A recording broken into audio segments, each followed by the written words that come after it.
Dillon Gabriel is upstaging Shedeur Sanders every day as Brown's set QB cut deadline, says Insider. Dillon Gabriel showed up to Brown's minicamp with the look of a favorite. More reps, solid poise, and not a single interception.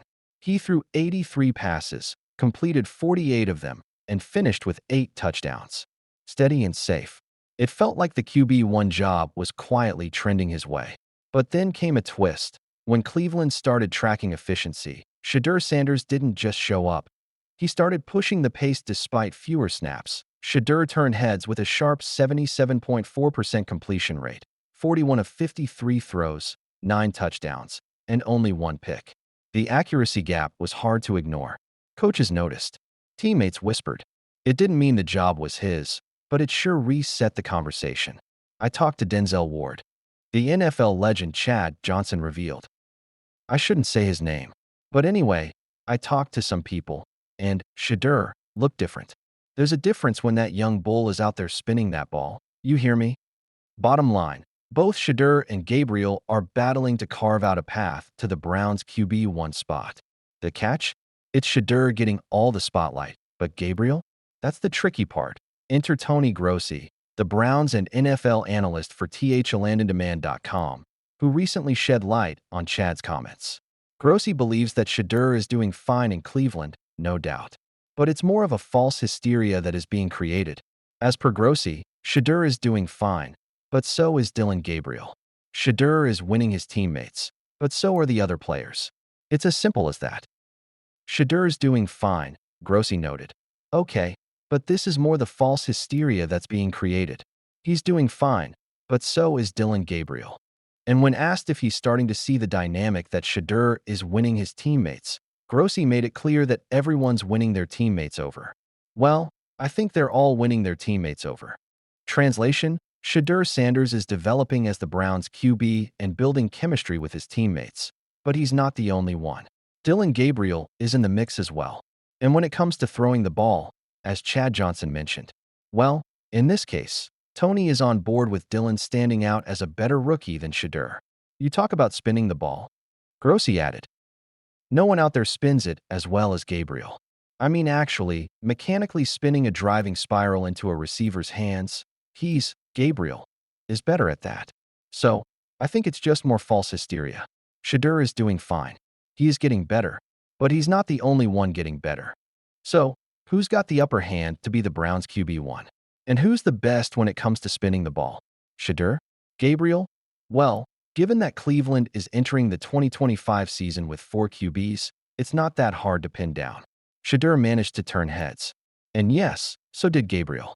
But comparing them might sound odd because we've already seen the Browns' practice sessions, and the picture is clear. Shedeur has an upper hand. But then again, both are competing for the QB1 role, and HC made it clear that it is a 4-way QB competition. Now, the bigger picture here is, can the Browns carry 4 quarterbacks on the 53 roster? Can the Browns carry 4 quarterbacks on the roster? The Browns have had quarterback woes for years. But this year feels different. Instead of tackling the QB conundrum every year, Kevin Stefanski and company are stuck with whom to start in the 2025 season.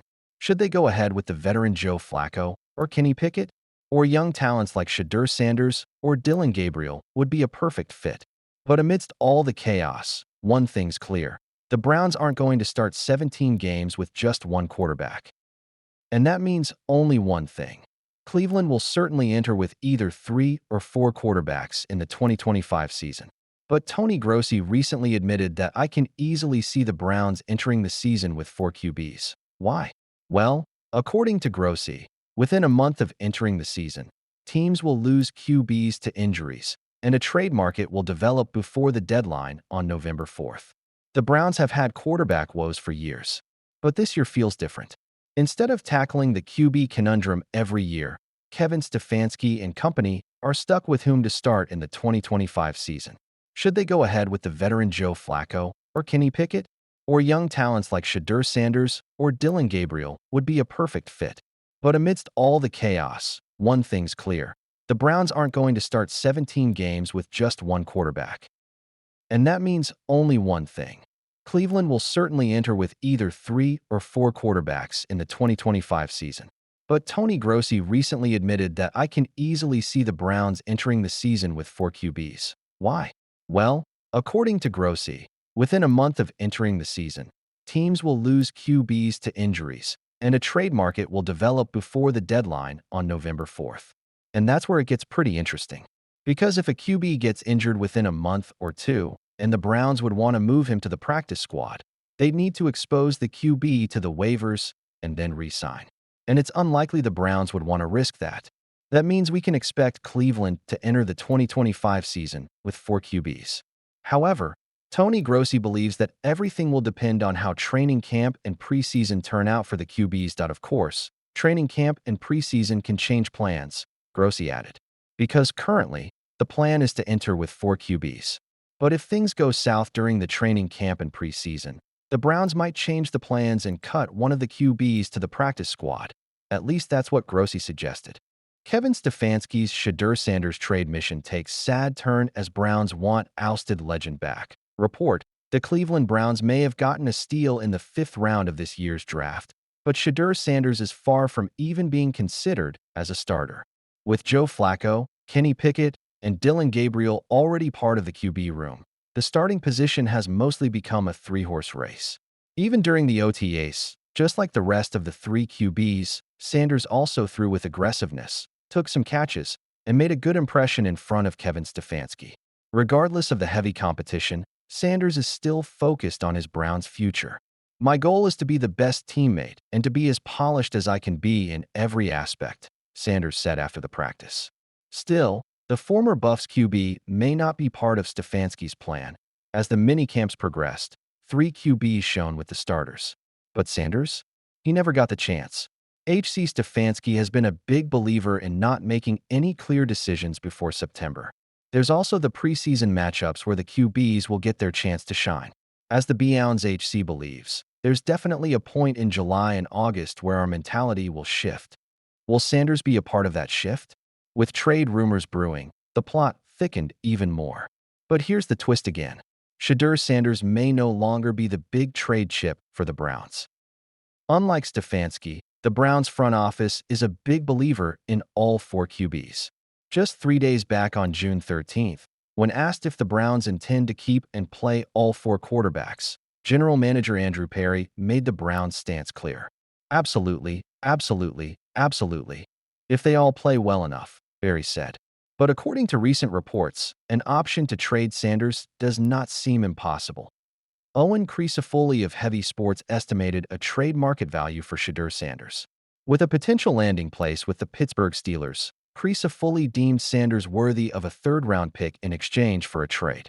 But Tim Ham, another renowned analyst, didn't see it the same way. As Ham wrote, "It seems crazy to think that the Steelers would spend a 3rd-round pick on a 5th-round player, especially so soon after the draft. It also seems unthinkable that they'd go get Sanders or any rookie so soon after inking Aaron Rodgers." With A-Rod leading under center, the offense is already making changes to play to their QB1 strengths. If that does go south, there's Mason Rudolph, ready to shine whenever his name is called. The Steelers also have Will Howard to develop behind his idol.